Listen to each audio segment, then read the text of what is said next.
What do you do when a huge grizzly bear charges and your weapon doesn't work? These true and terrifying stories show what happens when people come face to face with hungry, angry bears in the wild. From quiet trails to deep forests, grizzlies are striking fast and without warning. Sometimes people escape. Sometimes they don't. These are not just close calls. They're reminders of how wild nature still is. Watch till the end to see just how dangerous the wild can really get.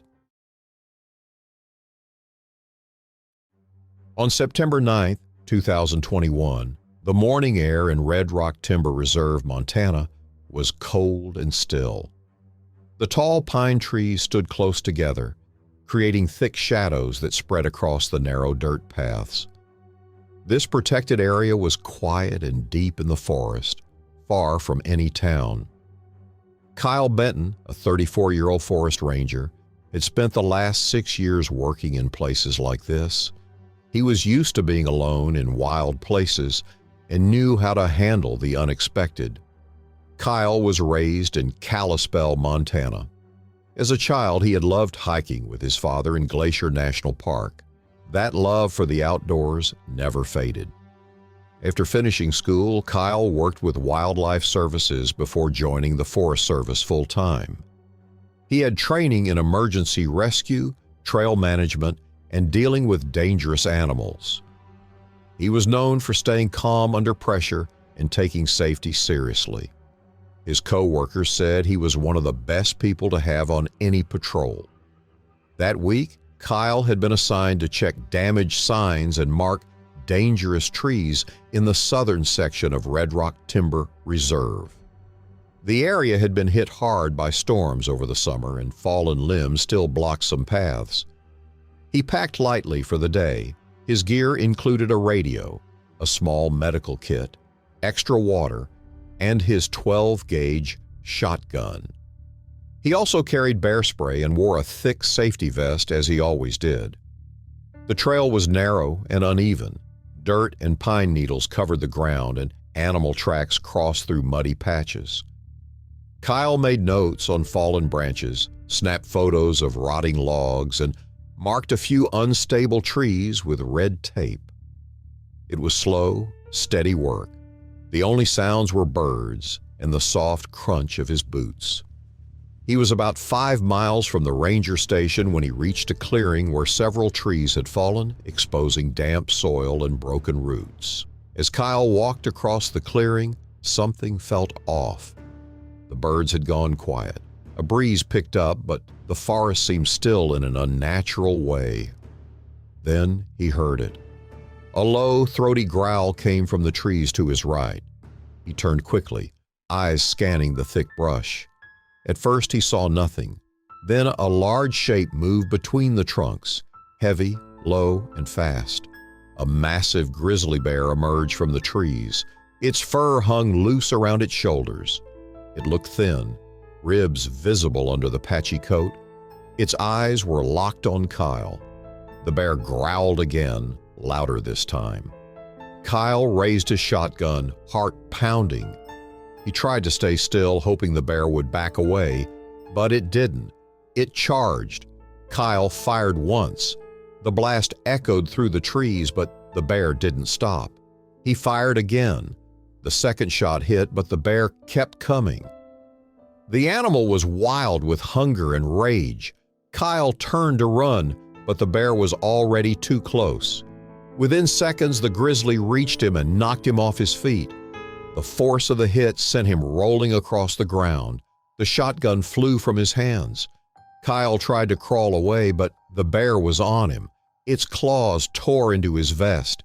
Its jaws snapped just inches from his face.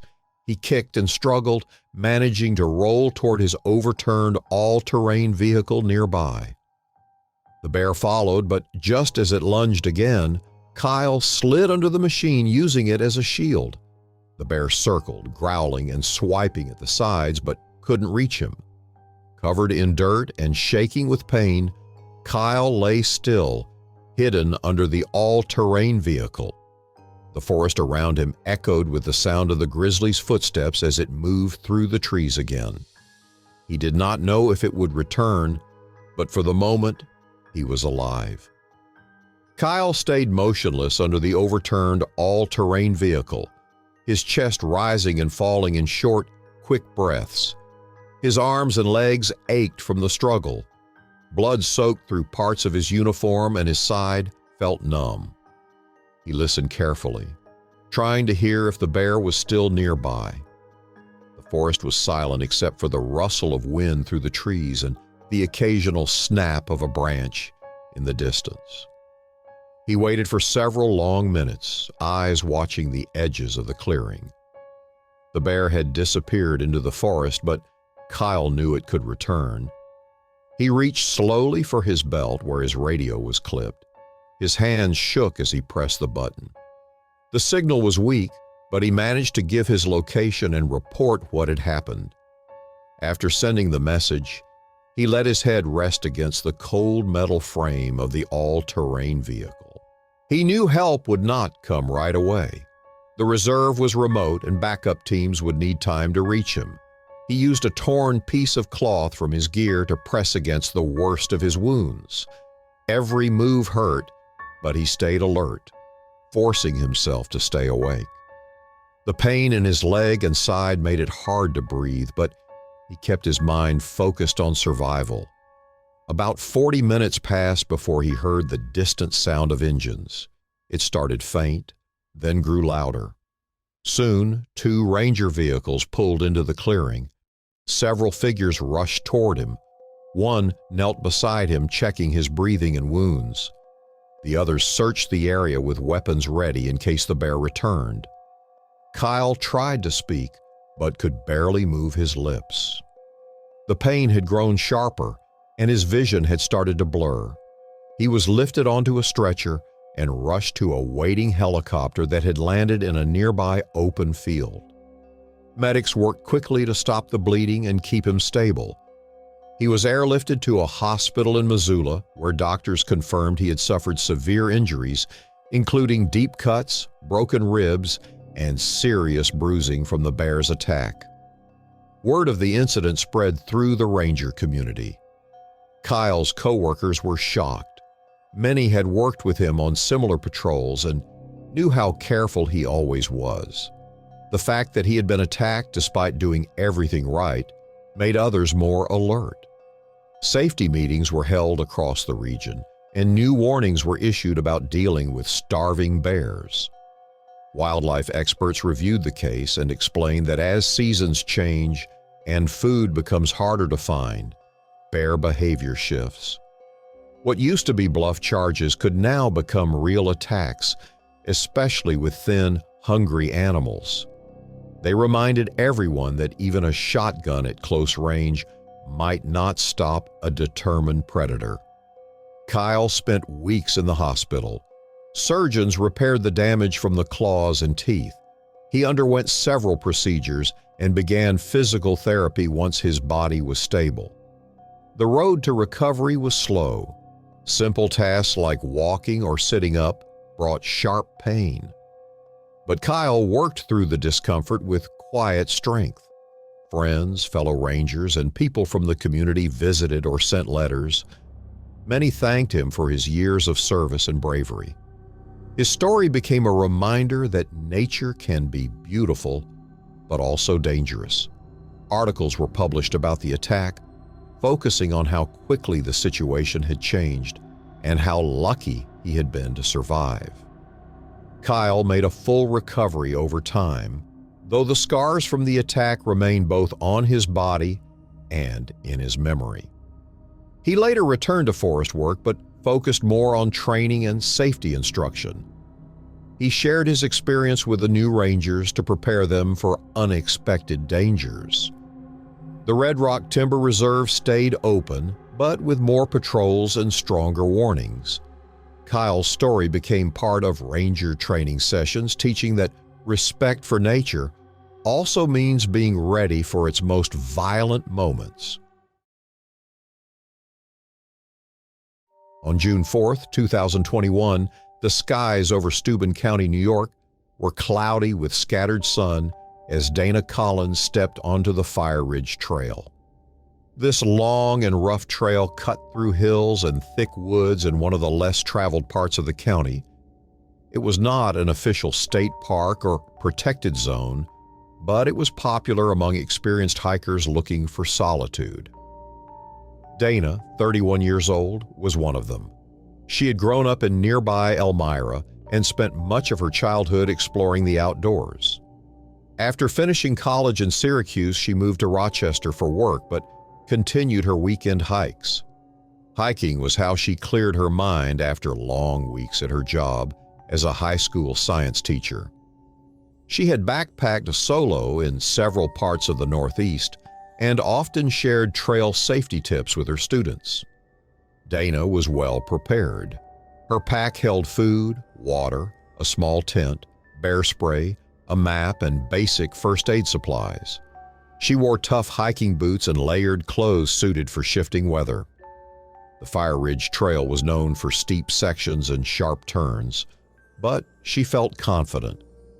That morning, she had planned to hike 6 miles in, camp overnight, and head back the next day. The trail was quiet. Trees formed a green canopy overhead, and the air smelled of pine and damp soil. Birds chirped now and then, but there was no one else in sight. Dana followed the trail markers carefully, stopping a few times to rest and check her route.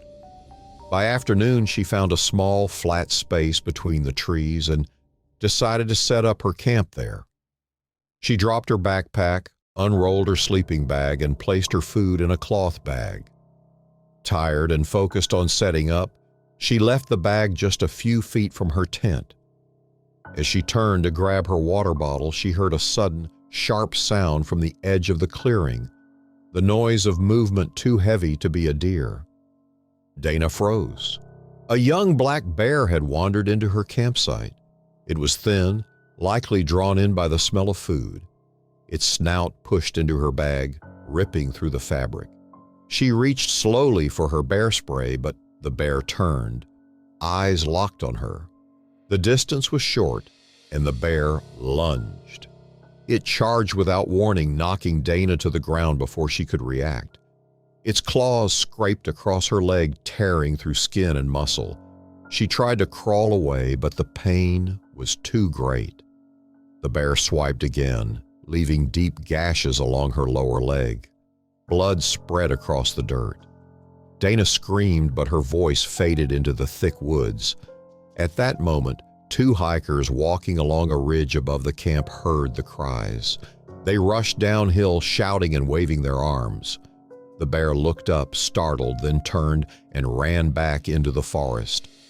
Dana lay on the ground, unable to move, eyes wide in shock, her body still and bleeding. The hikers approached carefully, unsure of whether the danger had truly passed. The hikers moved slowly through the trees, scanning for any sign of the bear. One of them kept watch, while the other knelt beside Dana. Her face was pale and her breathing was fast. Her pants were torn and soaked with blood. The wounds on her leg were deep, and her hands trembled as she tried to hold herself up. One of the hikers opened a first aid kit and began to wrap her leg with gauze. The other used a phone to call for help, giving details about their location and what had happened. The signal was weak, but the message went through. They did their best to keep Dana awake and calm, using whatever supplies they had to protect her from further harm. It took time for help to arrive. The area was far from roads and the terrain was rough. Rescue teams hiked in from the nearest access point, carrying stretchers and medical gear. A helicopter circled above the trees before landing in a small open space not far from the trail. Paramedics moved in quickly. Dana was lifted onto a stretcher and flown to a hospital in Corning. Doctors confirmed that she had suffered serious leg injuries, including torn muscles and deep wounds from the bear's claws. She was treated in the emergency room and taken into surgery to stop the bleeding and repair the damage. The trail was closed that same day. Authorities posted warning signs and taped off entrances to prevent other hikers from entering. Wildlife officers searched the area for the bear, but no immediate traces were found. They believed the young black bear had likely moved on, but they continued to monitor the region for signs of its return. Back at the hospital, Dana began the long process of recovery. Her leg was placed in a brace and stitches covered much of her lower limb. She remained in bed for several days before starting physical therapy. The pain was constant at first, but she showed strength and determination. Her doctors were hopeful that she would regain most of her mobility with time. News of the attack spread quickly. Local newspapers and radio stations covered the story. Many people in the area were surprised as bear attacks were rare in Steuben County. Officials used the opportunity to remind the public about safety in wooded areas, especially in places where bear sightings had increased in recent years. Dana's survival was credited to the quick actions of the nearby hikers and the fast response from emergency teams. Though the injuries were serious, she avoided long-term damage through early treatment and strong medical care. After several weeks in recovery, Dana returned home with a walker and regular therapy sessions scheduled. The experience left her shaken but grateful. She later shared what had happened through an article for a local outdoor group, hoping others would learn from her mistake of leaving food unsecured. Fire Ridge Trail reopened 2 months later with new signs reminding hikers to store food safely and stay alert at all times. Dana continued to explore the outdoors, but with more caution. Her story became a reminder that even in quiet places, nature could change without warning. On August 3, 2017, thick fog clung to the forest floor in Kamchatka, Russia. The air was damp, and the sound of flowing water echoed through the valley. A group of wildlife photographers had arrived in the area a few days earlier to study and capture images of grizzly bears during salmon season. Among them was Eric Bergstrom, a 39-year-old photographer from Sweden, known for his calm nature and years of experience working in wild environments.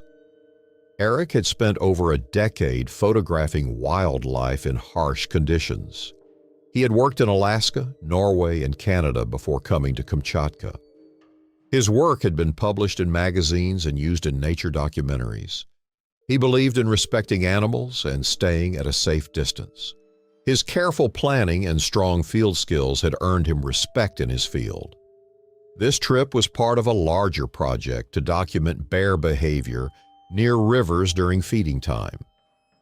The group had chosen a quiet area near a salmon stream deep in the valley and far from towns or roads. The terrain was rugged, filled with dense brush, sharp rocks, and icy river crossings. The team carried flares, bear spray, and emergency radios. They took notes on sightings and followed fresh tracks in the mud. For several days, the group had observed a large male grizzly moving along the riverbanks. The bear appeared underfed and slow, likely struggling after a long, hard season. That morning, Eric and 2 teammates set out before sunrise. Their goal was to track the same grizzly they had seen the day before. Mist still hung in the air, and their boots made soft prints in the wet earth. They moved carefully, speaking little, and followed the sound of the river. Fresh bear tracks led them along the edge of the water. Suddenly, from a nearby thicket, the huge bear appeared. Its ribs were visible beneath its rough coat, and its eyes were fixed on the group. The bear growled low and started walking toward them. Eric quickly pulled out a flare from his belt. He struck it, sending up a sharp burst of light and smoke. The bear did not stop. It lowered its head and charged. Eric stood his ground, waving the flare, but the bear was too close. It knocked him down with full force. Claws and teeth struck his chest and neck.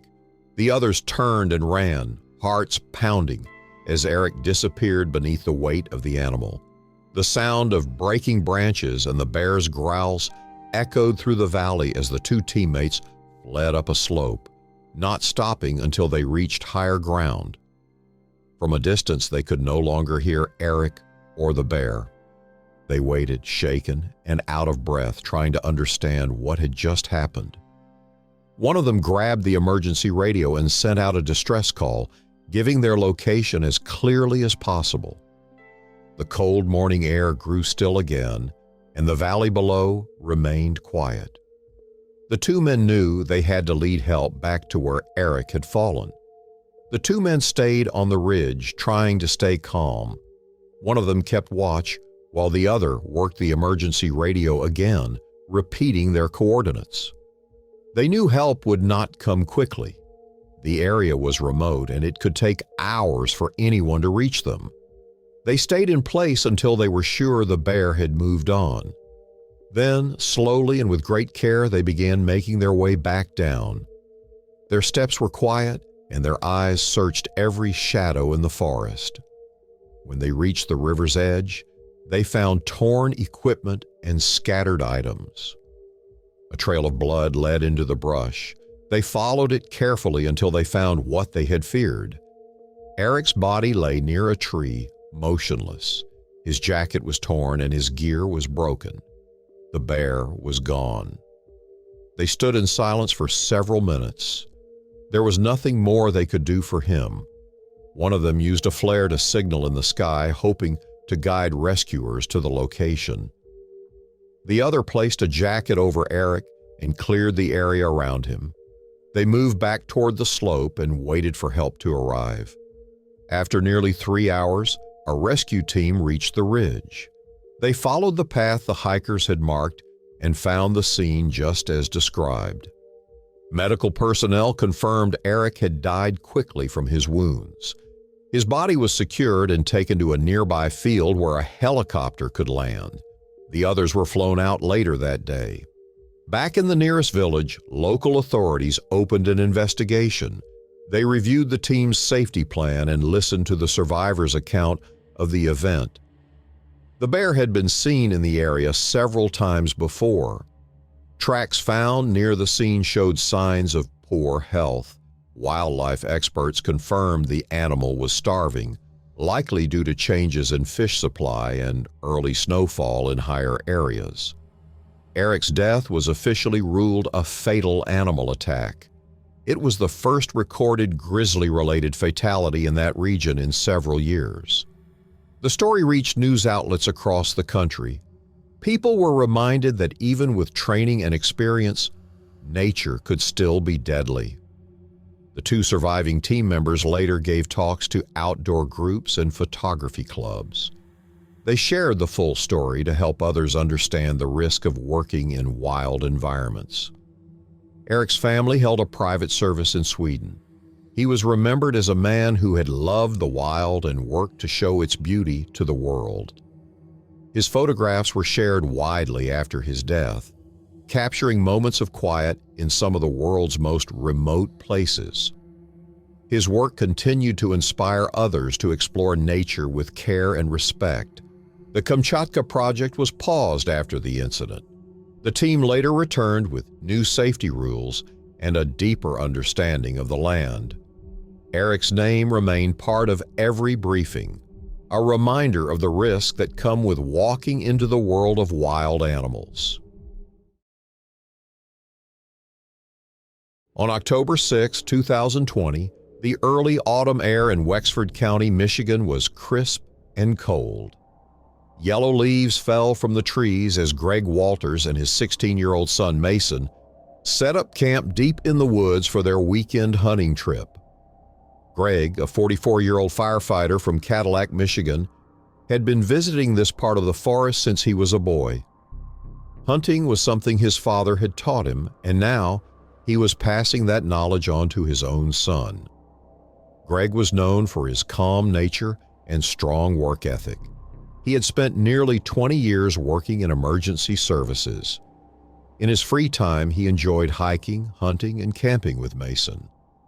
Mason looked up to his father, always eager to learn about wildlife and survival skills.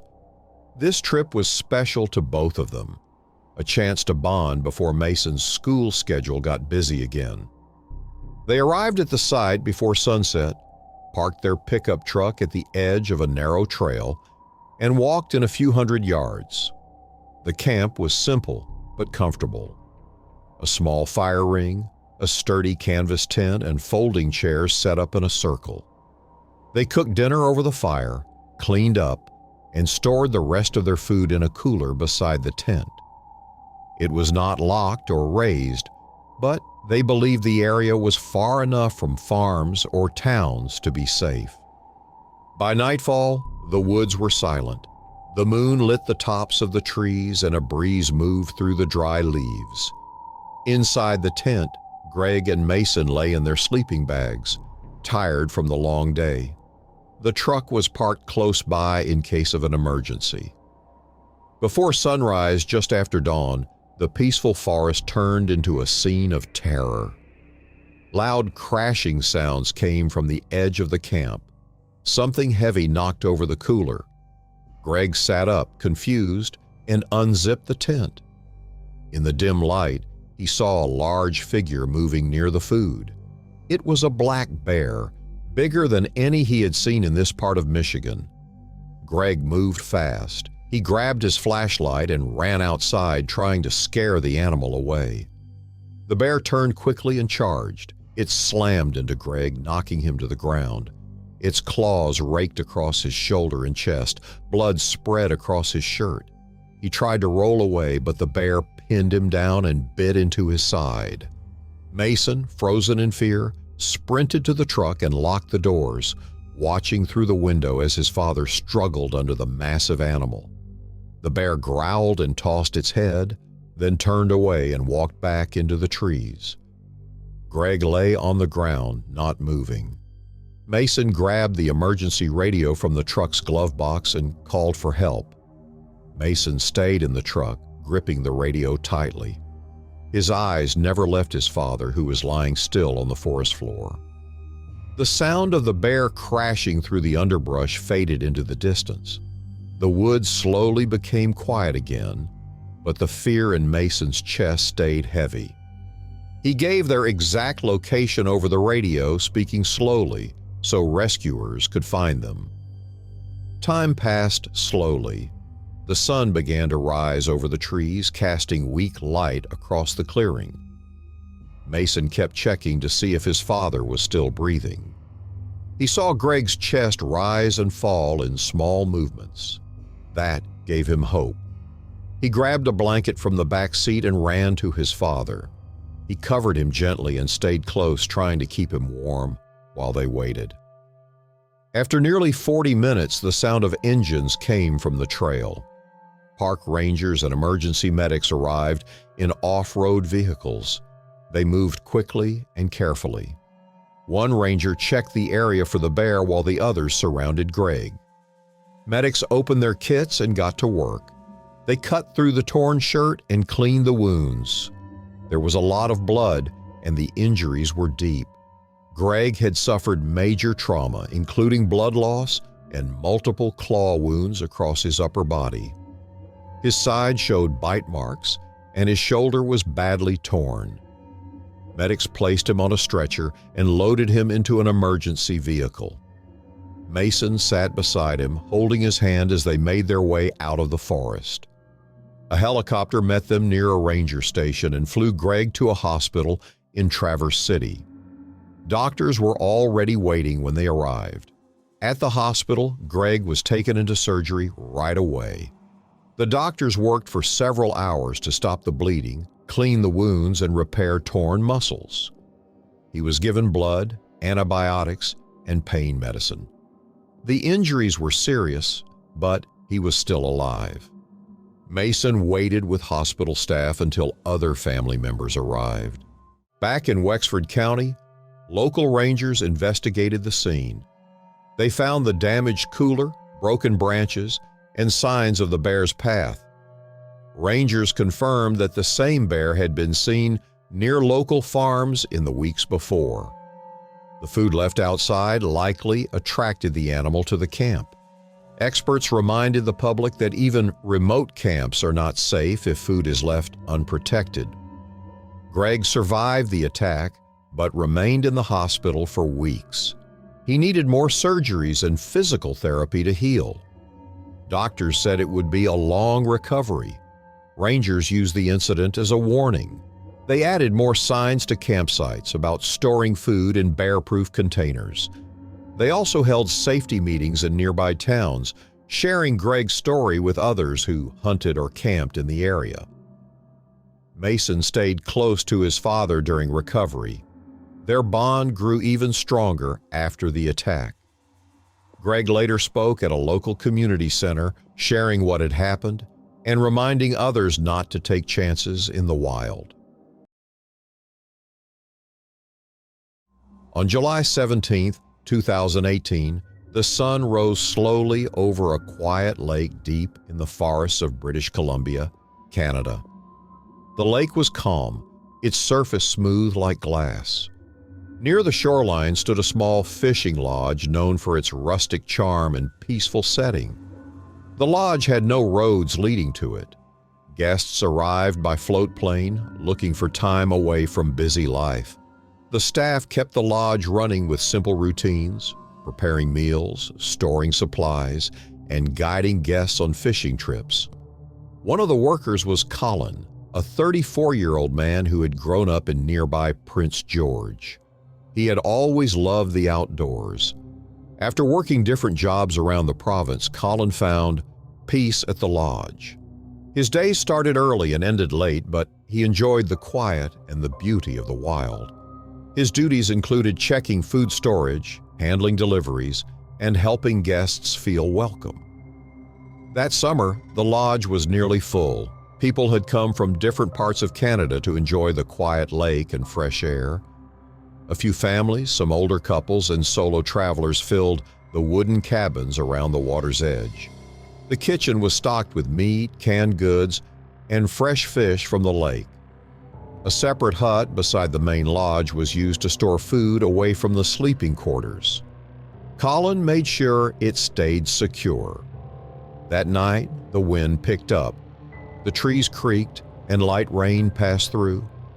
By early morning, the sky cleared and the forest was still. But the peace did not last. Just after sunrise, guests were woken by sharp sounds, the loud crash of something heavy striking wood. It came from the storage hut.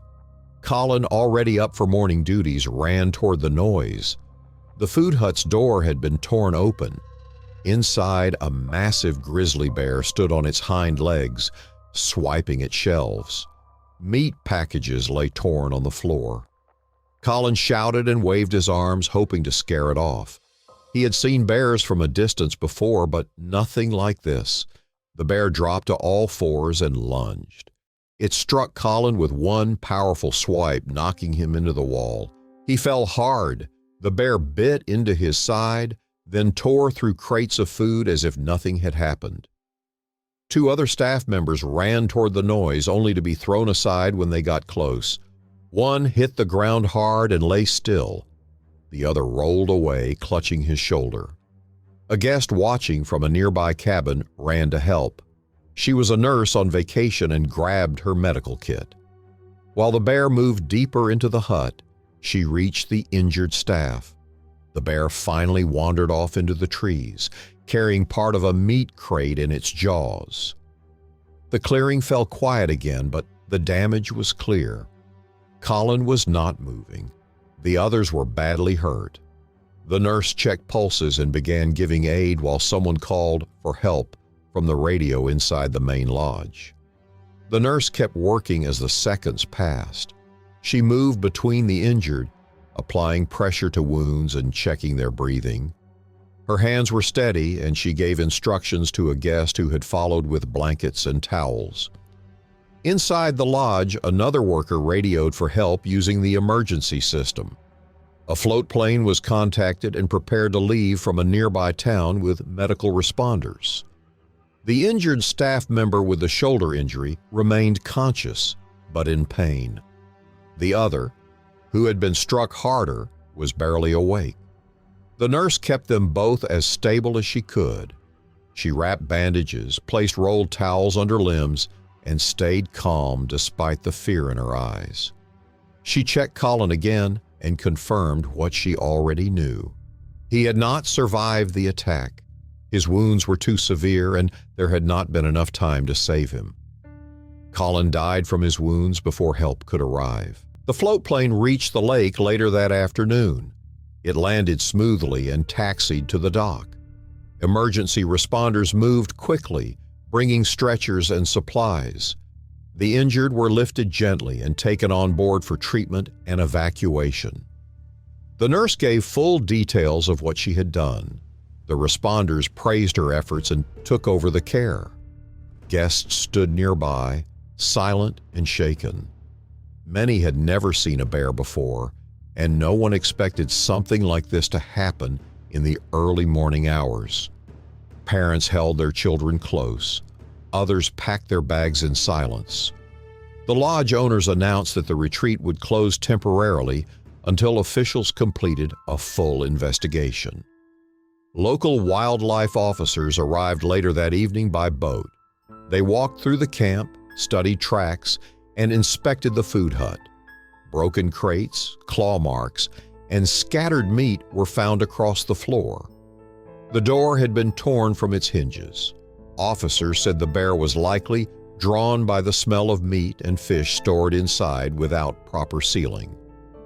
They noted that the lodge did not use bear-proof containers and had no fencing around the food area.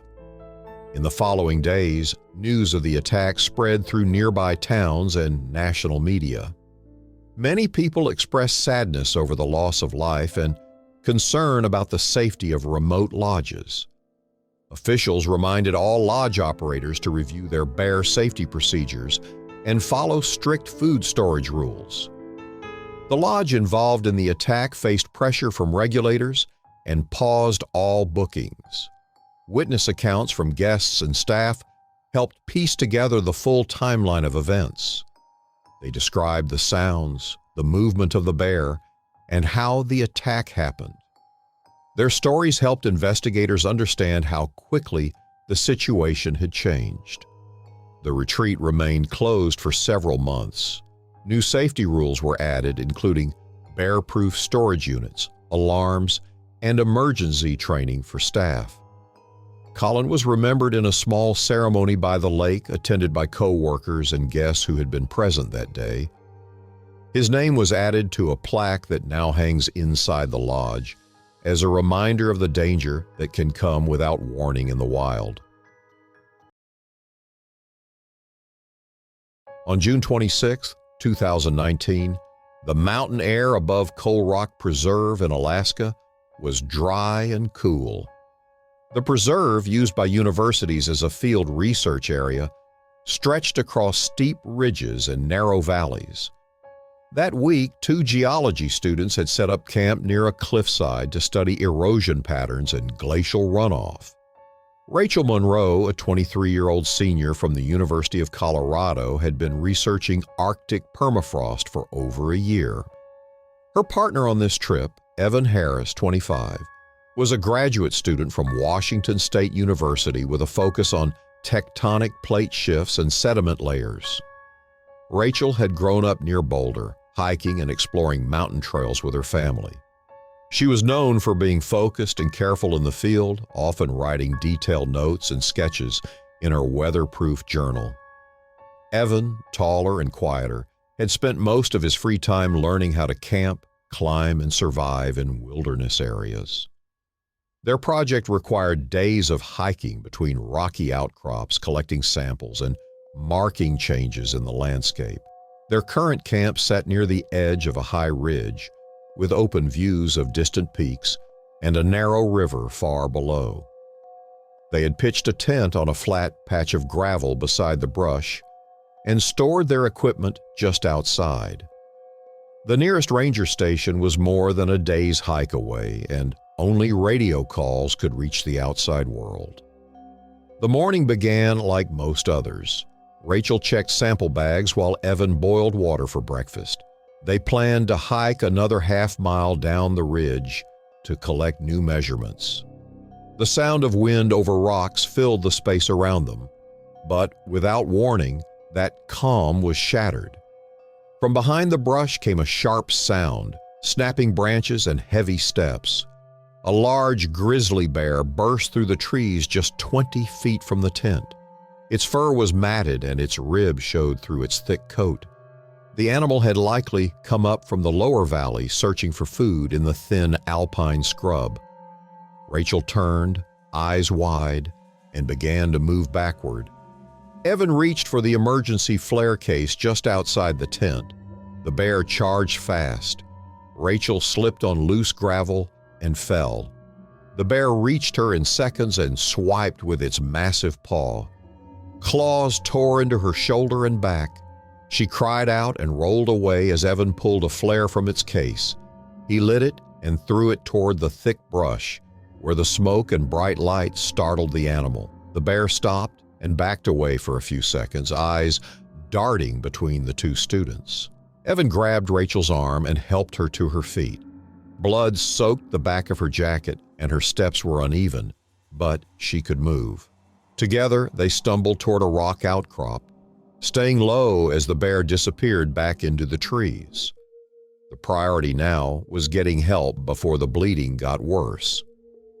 Evan guided Rachel along the ridge as carefully as possible. Her steps were slow, and her body leaned heavily against him. They moved toward a narrow stone ledge where a radio kit had been stored in a dry bag. Evan unzipped it with shaky hands and turned the dial.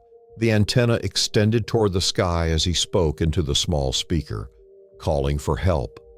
The signal reached a ranger base far to the south. The voice on the other end was faint but clear. Evan gave their location and described Rachel's condition. The ranger confirmed a medical helicopter was on the way, but it would take time to reach their remote position. Evan wrapped a spare jacket around Rachel's shoulders and checked her wounds. Blood had slowed, but her skin looked pale and her breathing was uneven. They sat together on the rocky ground, surrounded by loose gravel and high cliffs. The sound of the wind was steady, but they listened closely for any return of the bear. Evan kept the empty flare can nearby, just in case. The minutes stretched long.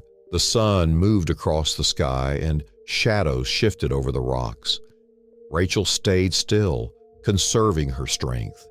After more than an hour, the sound of blades reached them. The helicopter appeared over the ridge and hovered before lowering onto a flat spot nearby. Medical responders stepped out quickly. They secured the area, checked Rachel's condition, and placed her gently on a stretcher. Evan helped gather their supplies before joining the crew on board. The helicopter lifted into the sky and followed the valley toward a rural clinic located several miles from the edge of the preserve. At the clinic, Rachel was taken straight into treatment. Doctors cleaned the claw wounds and gave her fluids to restore strength. The scratches along her shoulder and back were deep but had not damaged vital organs. She would recover with rest and care. Rachel stayed at the clinic for several days. Her professors contacted her family and updated the university.